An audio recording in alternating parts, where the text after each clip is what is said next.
Good evening to everyone. शाम की चाय के साथ 10 इम्पॉर्टेंट करंट अफेयर सेशन में आपका स्वागत है। आज दिनांक है 19 फरवरी 2021। तो चलिए आज के सभी इम्पॉर्टेंट करंट अफेयर्स देख लेते हैं। पहला प्रश्न है, हाल ही में खबरों में रहा कलरापट वन्यजीव अभ्यारण्य किस राज्य में है? कलरापट वन्यजीव अभ्यारण्य स्थित है उड़ीसा में। खबरों में क्यों रहा? हाल ही में यहाँ पे 6 हाथियों की मृत्यु हो गई, जिसके बाद कलरापट वन्यजीव अभ्यारण्य चर्चा में आ गया। मृत्यु का कारण क्या था? विशेषज्ञों के अनुसार उन्हें थी हेमरेज सेप्टिसीमिया। हेमरेज सेप्टिसीमिया क्या होता है? जानवरों में जो स्वतंत्र तंत्र फेफड़े हैं वो हेमरेज सेप्टिसीमिया के कारण प्रभावित होते हैं, उन्हें निमोनिया हो जाता है, जिसके कारण उन्हें श्वसन करने में काफ़ी दिक्कत होती है और अंततः उनकी मृत्यु हो जाती है। ठीक है, तो आपको याद रखना है कलरापट वन्यजीव अभ्यारण्य कहाँ है? उड़ीसा में है। यहाँ पर 6 हाथियों की मृत्यु हुई, किस कारण? हेमरेज सेप्टिसीमिया के कारण। जो भी नया वन्यजीव अभ्यारण्य पूछा जाता है वो इसी प्रकार पूछा जाता है, वो कभी ना कभी चर्चा में रहा होता है। ठीक है, अगला प्रश्न देखते हैं। हाल ही में खबरों में रहा मगुरी मोटा पुंग आर्द्र भूमि किस राज्य में स्थित है? जितने भी नॉर्थ ईस्ट स्टेट हैं, खासकर असम में आर्द्र भूमियों को बील कहा जाता है। ठीक है, तो मगुरी मोटा पुंग आर्द्र भूमि कहाँ है? असम में है। ये काफ़ी लंबे समय से चर्चा में है। आपको याद होगा मई 2020 में एक गैस कुएं में आग लगी थी। ठीक है, वो इंडियन ऑयल लिमिटेड के स्वामित्व वाला गैस कुआं था और जिसमें विस्फोट के कारण जो ये था मगुरी मोटापुंग आर्द्र भूमि थी, ये प्रभावित हुई थी। यहाँ के जो डॉल्फिन थी, बतख थी और भी जलीय जीव थे, उन सब की मृत्यु हो गई थी। ठीक है, तो उस समय भी चर्चा में था और ये वर्तमान में भी चर्चा में है। वर्तमान में चर्चा का कारण क्या क्या है? यहाँ पर लगभग 1 सदी बाद एक बतख देखी गई है। कौन सी बतख? मंदारिन बतख। ठीक है, इसे कहा जाता है ये दुनिया की सबसे खूबसूरत बतख है। इसके पहले असम में 1902 में देखी गई थी डिब्रू नदी में। ठीक है, और अब इसे पुनः देखा गया है मगुरी मोटापुंग आर्द्र भूमि में। मंदारिन बतख आपको दिखा देते हैं, कुछ इस प्रकार दिखती है। ये जो IUCN की रेड लिस्ट है उसमें लीस्ट कंसर्न बताया है और इसे दुनिया की सबसे खूबसूरत बतख कहा जाता है।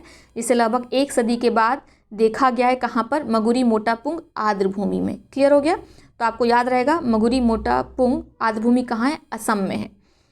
मोस्ट इंपॉर्टेंट याद रखेंगे क्योंकि लगभग साल भर से ज़्यादा हो गया तब से ये चर्चा में है। अब बात करते हैं आर्द्र भूमि की। आर्द्र भूमि क्या होती है? कोई भी ऐसा परितंत्र, ऐसी भूमि जो स्थायी रूप से या किसी मौसम विशेष में प्रत्येक वर्ष जल से डूबी रहती है और जहाँ पर जलीय पौधों की, जीवों की अधिकता होती है, वे सब आर्द्र भूमि कहलाती हैं। ठीक है, और इनके संरक्षण के लिए 2 फरवरी 1971 को ईरान के रामसर में कन्वेंशन हुआ था। इसी कारण 2 फरवरी को मनाया जाता है आर्द्र भूमि दिवस, वेटलैंड डे। 2021 की थीम क्या है? ये पूछा जा सकता है। 2021 की थीम है वेटलैंड एंड वाटर, यानी आर्द्र भूमि और जल। याद रखेंगे। क्लियर हो गया? अगला प्रश्न देख लेते हैं। हाल ही में कौन सा क्रिकेटर IPL नीलामी के इतिहास में सबसे ज़्यादा राशि में बिकने वाला पहला प्लेयर बन गया है? आपको पता है कि 14वें IPL के लिए नीलामी चल रही है। जो सबसे ज़्यादा राशि में बिकने वाला सबसे महंगा प्लेयर कौन है? क्रिस मॉरिस है, साउथ अफ्रीका के प्लेयर हैं और इन्हें खरीदा है राजस्थान रॉयल्स ने। ठीक है, इसके पहले सबसे महंगे कौन थे? युवराज थे। ठीक है, क्रिस मॉरिस को खरीदा गया है 16.5 करोड़ में और युवराज को खरीदा गया था इनके पहले 16 करोड़ में। ठीक है, इस वर्ष नहीं बल्कि पहले जो IPL हुए थे उनकी बात कर रहे हैं। इस बार सबसे महंगे कौन खरीदे गए हैं? ये इतिहास में इस बार क्या, ये जो टोटल इतिहास है IPL का, उसमें सबसे महंगे खरीदे जाने वाले प्लेयर हैं क्रिस मॉरिस। याद रखेंगे। और जो सचिन तेंदुलकर के बेटे हैं अर्जुन तेंदुलकर, उनको खरीदा है किसने? पंजाब टीम ने खरीदा है 20 लाख रुपए में। याद रखेंगे। अगला प्रश्न देखते हैं। उत्तर प्रदेश के आजमगढ़ में रहने वाली जिया राव ने अरब सागर में कितने किलोमीटर तैरकर नया कीर्तिमान स्थापित किया है? तो इन्होंने तैरा है 36 किलोमीटर। समय भी याद रखेंगे, कितने टाइम में इन्होंने 36 किलोमीटर तैरा है? 8 घंटे 40 मिनट में। ये मुंबई के वर्ली सीलिंग से गेटवे ऑफ इंडिया तक तैर कर इन्होंने पार किया और कुल दूरी 36 किलोमीटर थी। उत्तर प्रदेश की है इसीलिए इम्पॉर्टेंट है। इनका नाम है जिया राव। मोस्ट इंपॉर्टेंट लगा लीजिए अगर आप यूपी के एग्जाम के लिए करंट अफेयर सुन रहे हैं तो। अगला प्रश्न है, ऑक्सफोर्ड विश्वविद्यालय में पहली बार 7 संघ की अध्यक्ष चुनी गई भारतीय छात्रा ने अपने पद से इस्तीफा दे दिया, उनका नाम क्या है? मोस्ट इंपॉर्टेंट ये प्रश्न आपको आगामी किसी न किसी परीक्षा में देखने को मिल जाएगा। तो पहली बार कोई भारत की छात्रा थी जो ऑक्सफोर्ड विश्वविद्यालय में अध्यक्ष चुनी गई थी, लेकिन उन्होंने एक दिन फेसबुक पर एक टिप्पणी की और जो वहाँ का ऑक्सफोर्ड यूनिवर्सिटी के स्टूडेंट थे उन्हें वह टिप्पणी नस्लीय लगी। उन्होंने काफ़ी ज़्यादा इसका विरोध किया, वहाँ पे प्रोटेस्ट वगैरह शुरू हो गए, जिसके बाद रश्मि सावंत ने क्या किया, एक ओपन लेटर लिखा फेसबुक पर और अपने इस्तीफे की जानकारी दी। ठीक है, तो नाम क्या है उनका, रश्मि सावंत, ये मणिपुर की रहने वाली थी। अगला प्रश्न देखते हैं, श्री रामचंद्र मिशन के संबंध में निम्नलिखित कथनों पर विचार करें और सही विकल्प चुनें। तो काफ़ी समय से श्री रामचंद्र मिशन चर्चा में है। कारण क्या है, इस मिशन को इस वर्ष 75 वर्ष पूरे हो गए, जिसके कारण प्रधानमंत्री नरेंद्र मोदी के द्वारा इसको श्रद्धांजलि देने के लिए, श्रद्धांजलि नहीं बोलेंगे, इसको एक कार्यक्रम का आयोजन किया गया। ठीक है, 75 वर्ष पूरे होने की खुशी में। तो इसमें आपको देखना है कि इसमें कौन कौन से विकल्प जो दिए गए हैं सही हैं। पहला है, मिशन एक आध्यात्मिक आधार है जो आध्यात्मिक प्रशिक्षण की सुविधा देता है। यह प्राचीन राजा योग ध्यान पर आधारित है। बिल्कुल सही है, पहला वाला आपका सही है। यह 1947 में उत्तर प्रदेश के शाहजहाँपुर के रामचंद द्वारा पंजीकृत किया गया था। तो 1947 में नहीं बल्कि 1945 में से उत्तर प्रदेश के शाहजहाँपुर में रामचंद्र एक व्यक्ति थे, उनके द्वारा पंजीकृत कराया गया था, याद रखना है। ठीक है, तो आपका पहला सही है, दूसरा गलत है। दूसरे में क्या 1947 की जगह 1945 होगा। अगला प्रश्न देखते हैं, किसे स्कॉच मुख्यमंत्री ऑफ द ईयर अवार्ड से सम्मानित किया गया है। इस वर्ष सम्मानित किया गया है आंध्र प्रदेश के मुख्यमंत्री YS जगन मोहन रेड्डी को। ठीक है, स्कॉच मुख्यमंत्री ऑफ द ईयर अवार्ड से, याद रखना है। इन अवार्ड की शुरुआत की गई थी 2003 में, स्कॉच ग्रुप इन्हें प्रदान करता है।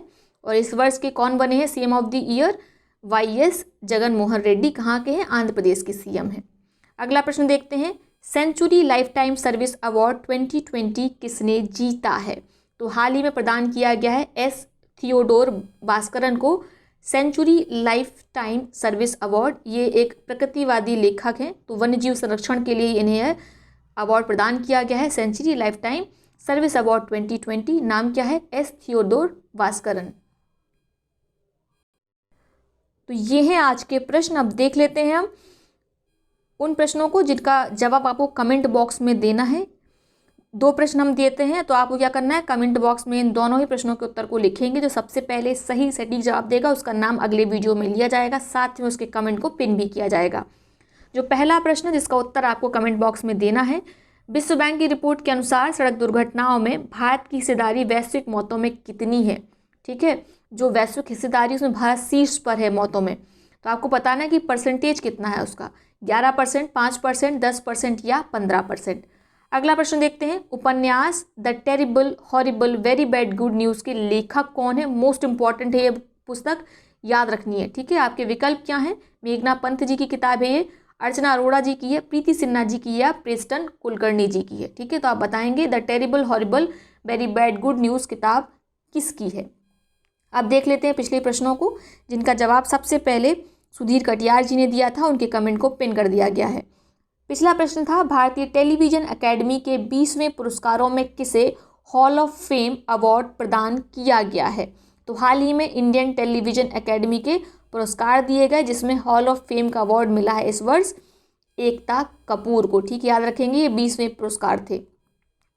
अगला प्रश्न है, शहरी सहकारी बैंकों के समेकन का अध्ययन करने के लिए RBI द्वारा गठित समिति के प्रमुख कौन हैं।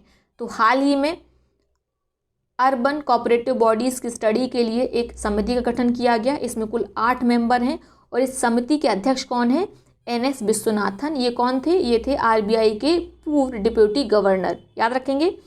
तो ये हो गया करंट अफेयर्स की बात। अब आप बात करते हैं, यदि आपको UPPCS 2021 का एग्ज़ाम देना है तो बहुत आवश्यक है कि आप उसके लिए क्या करें, टेस्ट सीरीज़ वगैरह लगाएं। तो फ्री में स्टडी टूर के द्वारा टेस्ट सीरीज़ कंडक्ट कराई जा रही हैं। आप चाहें तो उसको ज्वाइन कर सकते हैं। आपको बस टेलीग्राम चैनल को ज्वाइन करना है, लिंक आपको डिस्क्रिप्शन बॉक्स में मिल जाएगा। 21 फरवरी को पहला टेस्ट कंडक्ट होगा।